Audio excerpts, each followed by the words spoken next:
Sir, ಈಗ ಇಬ್ಬರು ದಾಳಿ ಆಗಿರೋದು ಇಬ್ಬರು ಶಾಸಕರ ಮೇಲೆ ಇದು ಯಾವಂತಕ್ಕೆ ಹೋಗುತ್ತೆ? ನಾವು CBI ಕೊಡಿ ಅಂತ ಹೇಳ್ತಾ ಇದ್ರಿ. ಇವತ್ತು ಇಡಿ ದಾಳಿ ಮಾಡಿರೋದ್ರಿಂದ ಇವರಿಬ್ಬರೂ ಕೂಡ ಈ ಹಗರಣದಲ್ಲಿ ಭಾಗಿಯಾಗಿರೋದು ನೇರವಾಗಿ ಸ್ಪಷ್ಟವಾಗಿ ಕಾಣ್ತಾ ಇದೆ. ಯಾಕಂದರೆ ಇಲ್ಲಾಂದರೆ ಸುಮ್ಮನೆ ಅವರು ರೈಡ್ ಮಾಡೋಕ್ಕೆ ಸಾಧ್ಯನೇ ಇಲ್ಲ. ಯಾಕಂದರೆ ಇವೆಲ್ಲ ಮಾಹಿತಿ ತೊಗೊಂಡು ಮಾಡಿರ್ತಾರೆ ಅವರು.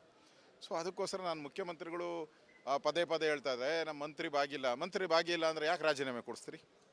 ಯಾಕರಪ್ಪ ರಾಜೀನಾಮೆ ಕೊಡಿಸ್ತೀರಿ? ಇದುವರೆಗೂ ಒಂದು ನೋಟಿಸ್ ಕೊಟ್ಟಿದ್ದೀರಾ, ಅರೆಸ್ಟ್ ಮಾಡಿದ್ದೀರಾ? ಮೊನ್ನೆ ವಿಧಾನಸಭೆ ಅಧಿವೇಶನ ಕಡಿತೈತೆ ಅಂತ ನೋಟಿಸ್ ಕೊಟ್ರಿ.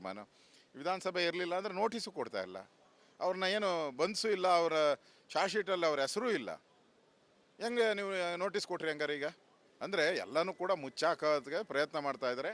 ಈಗ ಇನ್ಕಮ್ ಟ್ಯಾಕ್ಸ್ ರೈಡ್ ಆಗಿರೋದು, ಇದರಲ್ಲಿ ಬ್ರಹ್ಮಾಂಡ ಭ್ರಷ್ಟಾಚಾರ ಆಗಿದೆ ಅನ್ನೋದು ಗೊತ್ತಾಗ್ತಾ ಇದೆ. ಇದು ಎಲ್ಲೆಲ್ಲಿಗೆ ಹೋಗಿದೆ ದುಡ್ಡು? ಆಂಧ್ರಾಗೆ ಹೋಗಿದೆಯಾ, ಡೆಲ್ಲಿಗೆ ಹೋಗಿದೆಯಾ, ಯಾರ್ಯಾರ ಮನೆಗೆ ಹೋಗಿದೆ, ಅದೆಲ್ಲವನ್ನು ಬಯಲಿಗೆ ಬರಬೇಕಾಗಿದೆ. ಅದಕ್ಕೋಸ್ಕರ ವಿಧಾನಸಭೆಯಲ್ಲಿ ಇದನ್ನು ನಾವು ಚರ್ಚೆ ಮಾಡ್ತೀರಿ, ಯಾವುದೇ ಕಾರಣಕ್ಕೂ ಬಿಡಲ್ಲ. ಸರ್, ಇಬ್ಬರು ಶಾಸಕರು ಮಾತ್ರ ನಿಂತ್ಕೊಳ್ಳುತ್ತಾ ಇದು ಮುಂದುವರೆದು ಎಲ್ಲೆಲ್ಲೋ ಹೋಗುತ್ತೆ? ಮುಖ್ಯಮಂತ್ರಿ ನೀವು ಶಾಂಗ್ರಿಲಾ ಹೋಟ್ಲಿಗೆ ಯಾರ್ಯಾರು ಹೋಗ್ತಾ ಇದ್ದಾರೆ, ಸಾಯಂಕಾಲ ಹೋಗಿ ಕ್ಯಾಮ್ರಾ ಹಾಕಿ ಯಾರ್ಯಾರು ಹೋಗ್ತಾರೆ ಮಂತ್ರಿಗಳು ತಗೊಳ್ಳಿ, ಅವರೆಲ್ಲರೂ ಇದರಲ್ಲಿ ಭಾಗಿ. ಈ ಹಗರಣ ಶಾಂಗ್ರಿಲಾ ಹೋಟ್ಲಲ್ಲಿ ಸಭೆ ಆಗಿ ಒಂದಷ್ಟು ಆಗಿದೆ ಅಂತನಾ? ಶಾಂಗ್ರಿಲಾ ಹೋಟ್ಲೇ ಮೇಯ್ನ್ ಹೆಡ್ ಆಫೀಸ್ ಇದು.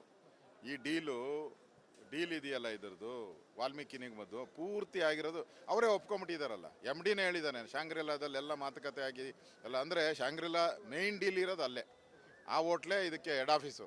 ಅಲ್ಲಿಂದನೇ ಡೀಲ್ ಆಗಿರೋದು, ಅಲ್ಲೇ ದುಡ್ಡು ಎಕ್ಸ್ಚೇಂಜ್ ಆಗಿರೋದು, ಅಲ್ಲೇ ದುಡ್ಡು ಬಂದಿದೆ. ಅಲ್ಲಿಂದ ಬ್ಯಾಗ್ಗಳ ಮುಖಾಂತರ ಯಾರ್ಯಾರ ಮನೆಗೆ ಹೋಗ್ಬೇಕೋ ಹೋಗಿದೆ. ಸಚಿವರು ಮತ್ತು ಮುಖ್ಯಮಂತ್ರಿಗಳು ಕೂಡ ಇದು ಅಂತ ಅನ್ಸುತ್ತಾ ನಿಮಗೆ? ಮುಖ್ಯಮಂತ್ರಿಗಳ ರಾಜೀನಾಮೆ ಕೊಡಬೇಕು, ಪ್ರಶ್ನೆನೇ ಇಲ್ಲ. ಮುಖ್ಯಮಂತ್ರಿಗಳು ಇದರಲ್ಲಿ ಇನ್ವಾಲ್ವ್ ಇದ್ದಾರೆ.